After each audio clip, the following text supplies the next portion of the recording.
చావంటే భయపడడానికి అల్లాటప్పగా గల్లీల్లో తిరిగే గుండాన కొనుక్కున్నావురా నాయక్, మొరలే నాయక్.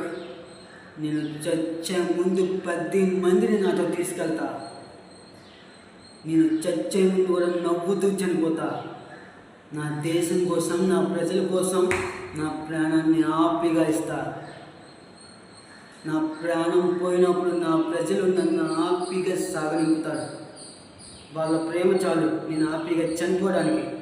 అమ్మ, నాన్న, నేను చనిపోయినని మీరు ఏం బాధపడకండి, మీరు ఆనందంగా ఉండండి.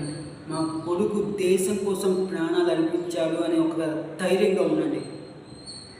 నా దేశం కోసం, నా ప్రజల కోసం నా ప్రాణం పోయినందుకు నేను గర్వంగా ఫీల్ అవుతున్నా. నా భర్త మాట బొట్లో నా ప్రాణం పోయినందుకు హ్యాపీగా ఫీల్ అవుతున్నా. జై ఇండియా ఆర్మీ.